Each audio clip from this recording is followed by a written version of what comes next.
বিসমিল্লাহির রহমানির রহিম। প্রিয় সন্তানরা আমার, আজ আমি তোমাদের এমন একটি ঘটনার কথা শোনাবো যা শুনলে তোমার বুক কমে উঠবে, বুক ভিজে যাবে অশ্রুতে।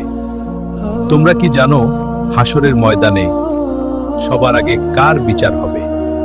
আমরা হয়তো ভাবি কোনো বড় অপরাধীর বিচার হবে, কোনো জালিম শাসকের বিচার হবে, কিন্তু না। রাসূল আমাদের জানিয়েছেন সবার আগে বিচার হবে তিন শ্রেণীর মানুষের। প্রথম জন একজন শহীদ, তাকে আনা হবে আল্লাহর সামনে। হ্যাঁ, আমি সব পেয়েছিলাম। আল্লাহ জিজ্ঞেস করবেন, তুমি কি করেছিলে আমার জন্য?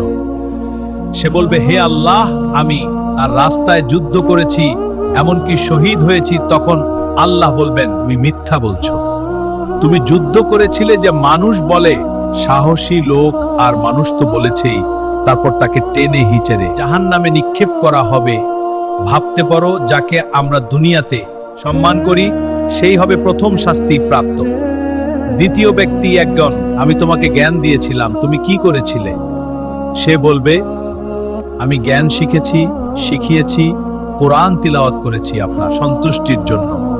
আল্লাহ বলবেন, তুমি মিথ্যা বলছো, তুমি চেয়েছি মানুষ বলুক কি বড় আলেম, কি সুন্দর মাওলানা, মানুষ তো পথে অনেক দান করেছি।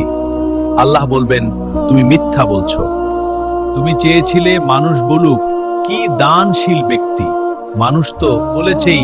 তারপর তাকেও জাহান্নামে নিক্ষেপ করা হবে। প্রিয় সন্তানরা, এই হাদিসটি বর্ণনা করেছেন মহান সাহাবী আবু হুরায়রা রাদিয়াল্লাহু তাআলা আনহু। সহিহ হাদিস, আমাদের জন্য ভীষণ ভয়ের শিক্ষা। আমরা নামাজ, প্রশ্ন হলো কার জন্য করছি? মানুষের প্রশংসার জন্য নাকি আল্লাহর সন্তুষ্টির জন্য? কিয়ামতের দিন কোনো লাইক, কোনো ফলোয়ার, কোনো সার্টিফিকেট কাজে আসবে না। কাজে আসবে শুধু একটি জিনিস, খাঁটি নিয়ত।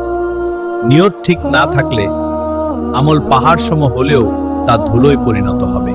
তাই আজ থেকেই নিজেকে প্রশ্ন করো, আমি যা করছি তা কি শুধু আল্লাহর জন্য? চলো আমরা সবাই একটি দোয়া করি। হে আল্লাহ, আমাদের অন্তরকে রিয়া থেকে মুক্ত রাখুন। আমাদের সকল আমল শুধু আপনার সন্তুষ্টির জন্য কবুল করুন। কিয়ামতের দিন আমাদেরকে লজ্জিত করবেন না। আমাদেরকে সেই সৌভাগ্যবানদের অন্তর্ভুক্ত করুন যারা আরশের ছায়ায় থাকবে। আমিন।